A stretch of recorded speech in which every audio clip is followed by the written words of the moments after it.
दीपावली पर भूलकर भी यह 7 गलतियां कभी मत करना, नहीं तो कंगाल होते देर नहीं लगेगी। धनतेरस का महापर्व भगवान धन्वंतरि को समर्पित है तथा दिवाली का महापर्व माता लक्ष्मी और भगवान गणेश को समर्पित है। हिंदू धर्म में अगर दीपावली पर घर में दीप जलाकर माता लक्ष्मी की पूजा न की जाए तो समझो आपने धन को ठुकरा दिया है। दोस्तों, इस समय घरों को दीपों से सजाया जाता है। दोस्तों, सबसे पहले जान लेते हैं धनतेरस को दिवाली कब है। दोस्तों, इस साल धनतेरस की तिथि की शुरुआत 29 अक्टूबर मंगलवार को सुबह 10:03 पर होगी और इसका समापन 30 अक्टूबर को दोपहर 1:05 पर होगा। ऐसे में उदय तिथि के अनुसार 29 अक्टूबर 2024 को धनतेरस का त्योहार मनाया जाएगा। दिवाली हमेशा कार्तिक अमावस्या की रात्रि के समय मनाई जाती है और दीपोत्सव हमेशा रात में ही किया जाता है। इस साल कार्तिक अमावस्या 31 अक्टूबर को दिन में होगा, 40 मिनट से लग रही है। दीपावली के त्योहार में रात्रि के समय अमावस्या होना जरूरी है। 1 नवंबर की रात्रि को अमावस्या तिथि समाप्त हो जाएगी। साथ ही इसमें उदय तिथि की मान्यता नहीं होती, इसलिए इस साल दीपावली 31 अक्टूबर को मनाई जाएगी। दोस्तों, आपकी जानकारी के लिए बता दें, धनतेरस पर मात्र 2 रुपए का धनिया लाकर अगर गमले में लगाया जाए तो बहुत ही शुभ और मंगलकारी माना जाता है। इससे भगवान धन्वंतरि की कृपा प्राप्त होती है। धनिया को साक्षात भगवान धन्वंतरि का ही प्रतीक माना जाता है। हम गमले में उगाया धनिया पूरे परिवार को खाना चाहिए। इससे जीवन में धन की कभी कमी नहीं हो सकती। जैसे जैसे आप इस हरे धनिया को खाएंगे उसी प्रकार आपके घर में धन संपन्नता बनी रहेगी।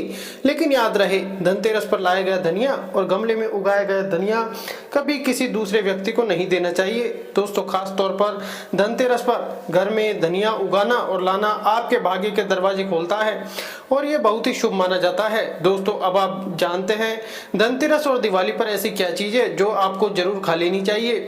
साथ ही कुछ ऐसी चीजें भी हैं जो घर में धनतेरस और दिवाली पर भूलकर भी नहीं बनानी चाहिए। दोस्तों, आइए जानते हैं उनके बारे में विस्तार से। दोस्तों, धनतेरस और दिवाली की पूजा में सीताफल अवश्य लेकर आएं। भगवान धन्वंतरि को 5 प्रकार के फल अर्पित करने चाहिए, जिनमें सेब, सीताफल और केला अवश्य होना चाहिए। आप अपने मन के अनुसार फल चुन सकते हैं, लेकिन ये 3 फल अनिवार्य माने जाते हैं। इसके अलावा आप किसी भी 5 रंगों के फल ला सकते हैं। ध्यान रखें कि भगवान धन्वंतरि और माता लक्ष्मी को नाशपाती का फल अर्पित न करें। शास्त्रों के अनुसार जो व्यक्ति धनतेरस और दिवाली जैसे खास त्योहारों पर सीताफल खा लेता है उसके जीवन में कभी भी धन की कमी नहीं होती। सीताफल में माता लक्ष्मी और माता सीता का आशीर्वाद होता है, इसलिए इसे अवश्य लाएं। दोस्तों, दिवाली पर माता लक्ष्मी को गन्ना अर्पित करना भी बहुत शुभ और मंगलकारी माना जाता है। यदि इस दिन आप गन्ना खा लेते हैं तो आपके जीवन में धन की कमी कभी नहीं होती। दीपावली पर माता लक्ष्मी को 5 रंग की मिठाई भी अर्पित करें और मखाने अवश्य चढ़ाएं। जिस प्रकार माता लक्ष्मी की उत्पत्ति समुद्र से हुई थी, वैसे ही मखाने की उत्पत्ति भी जल से होती है। मखाने कमल के पौधे से मिलते हैं और धर्मशास्त्रों में इसे शुभ माना गया है। विशेष रूप से मखाने की खीर बनाकर माता लक्ष्मी को अर्पित करने से घर में धन धान्य की वृद्धि होती है। धर्मशास्त्रों के अनुसार दीपावली की पूजा में भगवान गणेश को दूर्वा घास अर्पित करने से गरीबी का नाश होता है और व्यक्ति धनी बनता है। इस दिन प्रसाद के रूप में दूर्वा घास अवश्य लाएं और पूरे परिवार को खिलाएं। इससे भगवान गणेश की कृपा सदैव आपके परिवार पर बनी रहती है। दीपावली के दिन जो व्यक्ति माता लक्ष्मी को खीर अर्पित करता है उसकी किस्मत में चमत्कार होते हैं और धन प्राप्ति के नए अवसर खुलते हैं। माता लक्ष्मी को अर्पित करके इस खीर को पूरे परिवार को प्रसाद स्वरूप जरूर खिलाएं। इससे घर में खुशहाली, संपन्नता और ऐश्वर्य बना रहता है और माता लक्ष्मी सच्चे हृदय से आशीर्वाद देती है। दोस्तों, अब जानते हैं धनतेरस और दिवाली के मौके पर ऐसी कौन सी चीज है जो घर में कभी नहीं बनानी चाहिए। ऐसा करने से पूरे घर की सुख शांति नष्ट हो सकती है। ऐसी मान्यता है कि कुछ विशेष प्रकार के खाद्य पदार्थ इन पावन दिनों में बनाने या खाने से माता लक्ष्मी नाराज हो जाती है और घर का त्याग कर देती है। साथ ही भगवान धन्वंतरि भी क्रोधित हो जाते हैं। तो दोस्तों, आइए जानते हैं कि कौन से खाद्य पदार्थ इन दिनों से दूर रखना चाहिए ताकि आपके घर में सुख, समृद्धि और शांति बनी रहे। धर्मशास्त्र के अनुसार धनतेरस और दीपावली पर लहसुन प्याज का खाना कभी नहीं खाना चाहिए, क्योंकि इस दिन भगवान धन्वंतरि और माता लक्ष्मी की पूजा का विधान है। इस दिन जो भी व्यक्ति लहसुन प्याज का खाना खाता है उसके घर में हमेशा राहु केतु का वास हो जाता है। भगवान शनि भी नाराज नाराज हो जाते हैं। और अगर घर में राहु केतु का वास हो जाएगा तो वहां पर माता लक्ष्मी और भगवान धन्वंतरी की कृपा कभी नहीं होगी। इसलिए यह बात आपको हमेशा ध्यान में रखनी चाहिए। वेदों के अनुसार खासतौर पर धनतेरस के दिन ही राहु केतु की भी उत्पत्ति हुई थी और उनकी मुंह की लार से जिन पौधे का जन्म हुआ था वह है लहसुन और प्याज का। इसलिए जो भी धनतेरस और दीपावली पर लहसुन प्याज का सेवन करेगा उसके घर में राहु केतु का वास हमेशा के लिए हो जाएगा, जिससे कंगाल हो जाएगा, बर्बाद हो जाएगा। इसलिए ऐसा खाना भूल कर भी इस समय खास तौर पर कभी मत खाना। आप बाकी दिनों में खा सकते हैं पर धनतेरस और दीपावली पर लहसुन प्याज का खाना कोई भी मत खाना। दोस्तों, छोटे छोटे बच्चे यह गलतियां अक्सर कर देते हैं। अक्सर बाजार से डिब्बा बंद खाना लेते हैं या चिप्स कुरकुरे आदि खा लेते हैं जिसमें लहसुन प्याज होता है। इसलिए कम से कम धनतेरस और दीपावली पर इन चीज़ों से दूर रहें। दोस्तों, जरा आप ही सोचिए, आप खास तौर पर धनतेरस और दीपावली पर राहु केतु को अपने घर में बुलाएंगे या फिर भगवान धन्वंतरी और माता लक्ष्मी को। इसलिए अपने घर का सत्यानाश जानबूझकर ना करें। दोस्तों, शास्त्रों के अनुसार माना जाता है कि भगवान धन्वंतरी की कृपा प्राप्त करने के लिए पीली चीज घर में इस दिन अवश्य बनाना चाहिए, जैसे कड़ी पकौड़ा, पीले चावल, पीला हलवा, पीली खीर आदि अवश्य बनानी चाहिए, क्योंकि इस दिन पीला रंग स्वर्ण माना गया है तथा सोने चांदी के समान माना गया है। भगवान धन्वंतरी को पीला रंग अति प्रिय है, इसलिए इस दिन पीली चीजें अवश्य खानी चाहिए और पीला रंग अवश्य धारण करना चाहिए। पीले रंग से भगवान धन्वंतरी आकर्षित होते हैं, तो ऐसे में माता लक्ष्मी भी आपके ऊपर घर में स्थायी रूप से अपना आवास बनाएंगे। दोस्तों, माना जाता है कि धनतेरस और दीपावली जैसे महापर्व को कभी भी कर्ज लेकर के नहीं मनाना चाहिए। जो व्यक्ति कर्ज लेकर दीपावली का त्योहार मनाता है उसके घर में उल्टा और कर्ज हो जाता है। शास्त्रों में एक उल्लेख है कि माता लक्ष्मी उसी के घर में वास करती है जो सच्चे हृदय से माता रानी को बुलाता है। माता लक्ष्मी मात्र एक श्री के टुकड़े से भी प्रसन्न हो जाती है। बस आपके मन में सच्ची श्रद्धा होनी चाहिए। पूजा पाठ आप सच्चे हृदय से करेंगे तो आपके लिए चंद सिक्के हीरे के समान हैं, और अगर मन से सच्ची श्रद्धा न हो तो आपके करोड़ों रुपए भी बेकार हैं। माता लक्ष्मी सच्ची श्रद्धा की भूखी है, सच्चे प्यार की भूखी हैं, आपकी दौलत की नहीं। दोस्तों, दीपावली की रात और धनतेरस की रात यह गलतियां कभी नहीं करनी चाहिए।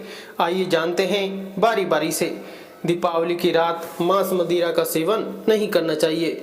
इस दिन पत्नी से दूरी बनाकर रखनी चाहिए। लहसुन प्याज का खाना नहीं खाना चाहिए। सुहागिन महिला को बाल नहीं धोने चाहिए, इसलिए एक दिन पहले ही अपने बालों को धो लें। दीपावली पर कोई भी धार्मिक वस्तु को कभी भी किसी दूसरे व्यक्ति को नहीं देनी चाहिए, इससे माता लक्ष्मी नाराज हो जाती हैं।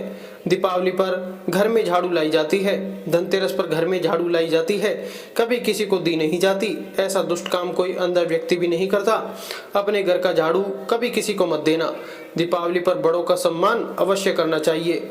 इस दिन बुजुर्गों के पैर छूने चाहिए। माता लक्ष्मी स्वयं स्त्री स्वरूप है, इसलिए इस दिन स्त्री का अपमान नहीं करना चाहिए, क्योंकि स्त्री स्वयं लक्ष्मी का रूप मानी जाती है। दीपावली पर चुगली आदि नहीं करनी चाहिए, किसी की बुराई नहीं करनी चाहिए, इसलिए पैसों का लेन देन न करें, उधार कर्जा भी न लें। दीपावली पर अगर कोई व्यक्ति आपके द्वार पर कुछ मांगने के लिए आए तो उसे मना नहीं करें। हो सकता है उस व्यक्ति के रूप में स्वयं शक्ति स्वरूपा माता लक्ष्मी हो, क्योंकि घर घर जाकर माता लक्ष्मी भ्रमण करती हैं और उसी घर में वास बनाती हैं जो सच्चे हृदय वाला हो, जो दूसरों का दुख समझता हो। माता लक्ष्मी स्वयं कन्या रूप में मानी जाती हैं और घर के द्वार पर भी जाती हैं। उन्हें खाली हाथ न जाने दें और कन्याओं को मीठा अवश्य खिलाएं, क्योंकि माता लक्ष्मी को मीठा भोग बहुत प्रिय है। इस दिन यदि कोई कन्या का अपमान करेगा तो उसे माता लक्ष्मी के क्रोध का सामना करना पड़ सकता है। दीपावली के अवसर पर यदि घर गंदा हो तो माता लक्ष्मी नाराज हो सकती हैं, इसलिए घर को साफ रखें और गंगा जल का छिड़काव अवश्य करें। मुख्य द्वार पर गंगा जल छिड़कना जरूरी है, क्योंकि यह माता के स्वागत का द्वार है। माता रानी के स्वागत के लिए लाल फूला का प्रयोग करें। इस दिन जो भी स्त्री लाल वस्त्र धारण करेगी उस पर माता लक्ष्मी की विशेष कृपा बनी रहेगी, क्योंकि शास्त्रों के अनुसार माता लक्ष्मी को लाल रंग अधिक प्रिय है। यह भी माना गया है कि दीपावली के दिन किसी स्त्री को कपड़े नहीं धोने चाहिए। इससे पति की आर्थिक स्थिति पर बुरा प्रभाव पड़ सकता है। धर्मशास्त्रों के अनुसार दीपावली के दिन घर का कचरा बाहर नहीं फेंकना चाहिए, क्योंकि ऐसा करने से आर्थिक हानि हो सकती है। कचरा अगले दिन ही बाहर निकालें। विशेष उपायों में भगवान विष्णु और माता लक्ष्मी को हाथी प्रिय माना जाता है, इसलिए घर में चांदी या सोने का हाथी रखना शुभ होता है। चांदी का हाथी रखने से घर में शांति बनी रहती है और राहु के बुरे प्रभाव से भी बचाव होता है। दोस्तों, पीली कौड़ी को देवी लक्ष्मी का प्रतीक माना जाता है। कुछ सफेद कौड़ियों का केसर या हल्दी के घोल में भिगोकर उसे लाल कपड़े में बांधकर घर में तिजोरी में रखें। यह कड़ियाँ धन लक्ष्मी को आकर्षित करती हैं। दोस्तों, चांदी का एक छोटा सा घड़ा लेकर जिसमें तांबे, चांदी, पीतल के सिक्के रख सकते हैं, उसे गड़वी कहते हैं। इसे घर की तिजोरी या किसी सुरक्षित स्थान पर रखने से धन और समृद्धि बढ़ती है। दीपावली पूजन में इसकी भी पूजा होती है। दोस्तों, एक कांस्य या ताम्र कलश में जल भरकर उसमें कुछ आम के पत्ते डालकर उसके मुख पर नारियल रखा होता है। कलश पर रोली से स्वास्तिक का चिन्ह बनाकर उसके गले पर मोली बांधी जाती है। दोस्तों, मां लक्ष्मी की कृपा सदा घर पर बनी रहे, इसके लिए दीपावली के अवसर पर उनके समक्ष 7 मुख वाला दीपक जलाना चाहिए। यह भी मान्यता है कि लक्ष्मी माता की मूर्ति के सामने 9 लय वाला घी का दीपक जलाने से धन लाभ मिलता है और आर्थिक मामलों में उन्नति होती है। दीपावली पर रंगोली का प्रचलन बहुत अधिक है, इसलिए माता लक्ष्मी के पूजा स्थल के पास रंगोली अवश्य बनाएं। दीपावली की रात को घर के अंदर और आसपास के विशेष स्थानों पर दीपक जलाकर रखना चाहिए। कहते हैं कि इस रात दिवाली में गाय के दूध का शुद्ध घी का दीपक जलाने से कर्ज से मुक्ति मिलती है और आर्थिक तंगी दूर होती है। दीपावली की रात को निम्न स्थानों पर दीपक जलाना शुभ माना गया है। नंबर 1, लक्ष्मी पूजा के दौरान। नंबर 2, तुलसी के पास। नंबर 3, दरवाजे के बाहर। नंबर 4, पीपल के पेड़ के नीचे। नंबर 5, पास के किसी मंदिर में। नंबर 6, कचरा रखने वाले स्थान पर। नंबर 7, बाथरूम में। नंबर 8, मुंडेर पर। नंबर 9, दीवारों पर। नंबर 10, खिड़की पर। नंबर 11, छत पर। और नंबर 12, चौराहे पर। दीपावली पर कुल देवी देवता, यम और पितरों के लिए भी दीपक जलाए जाते हैं। लक्ष्मी भोग में लक्ष्मी जी को मखाना, अनार, पान, सफेद और पीले रंग के मिष्टान, सरभात आदि अर्पित किए जाते हैं। जो कोई भी व्यक्ति 11 शुक्रवार तक लक्ष्मी जी को लाल फूल और विशेष भोग अर्पित करता है, उसके घर में शांति और समृद्धि बनी रहती है और धन की कमी नहीं होती। पूजन के दौरान 16 प्रकार की गंजियां चढ़ाई जाती हैं। आह्वान में पान और हरा नारियल चढ़ाया जाता है। इसके बाद चावल, बादाम, पिस्ता, छुआरा, हल्दी, सुपारी, गेहूं और नारियल अर्पित किए जाते हैं। साथ ही केवड़े के फूल और अमर बेल का भोग अर्पित करना भी शुभ माना गया है। दोस्तों, धनतेरस और दिवाली पर धन लाभ और बरकत के लिए पूजा सामग्री के संयुक्त प्रयोग पर ध्यान देना अत्यंत शुभ माना जाता है। लक्ष्मी पूजा के दौरान गोमती चक्र को पूजा की थाली में रखें और मां लक्ष्मी की विधिवत पूजा करें। पूजा के बाद इसे तिजोरी में रखें, जिससे घर में धन का आगमन होने लगेगा। इसी तरह हल्दी की गांठ, पीली कौड़ियाँ और एक अक्षी नारियल को भी पूजा की थाली में रखें और बाद में उन्हें भी तिजोरी में रखें। यदि मेहनत के बावजूद भी आपकी तिजोरी खाली रहती है तो धनतेरस और दिवाली के दिन कुबेर यंत्र की पूजा करें। इस दिन कुबेर देवता के मंत्र का कम से कम 1 माला 108 बार जाप करना चाहिए। धनतेरस के दिन अपनी सामर्थ्य अनुसार सोने या चांदी का आभूषण, सिक्का या पीतल के बर्तन खरीदें, यह बहुत शुभ होता है। यदि सोने चांदी की चीजें लेना संभव न हो तो मिट्टी का बर्तन या कलश भी ला सकते हैं, इससे भी बरकत होती है। धनतेरस पर लोहे के बर्तन खरीदने से बचें, क्योंकि इससे शनि दोष उत्पन्न हो सकता है और राहु केतु की समस्याएं भी जीवन में आ सकती हैं।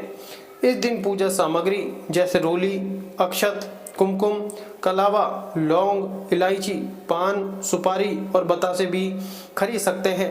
धार्मिक पुस्तकों में जैसे व्रत कथाएं, रामायण, महाभारत, पुराण आदि भी इस दिन लाना शुभ होता है। इनका नियमित पाठ घर में सकारात्मकता और मां लक्ष्मी की कृपा बनाए रखता है। धनतेरस पर इन वस्तुओं को खरीदने से पूरे साल धन समृद्धि का आशीर्वाद मिलता है। तो दोस्तों, अगर आपको ये जानकारी अच्छी लगी तो इस चैनल को सब्सक्राइब कर वीडियो को लाइक एवं शेयर जरूर करें। साथ ही कमेंट बॉक्स में जय मां लक्ष्मी जरूर लिखें। धन्यवाद।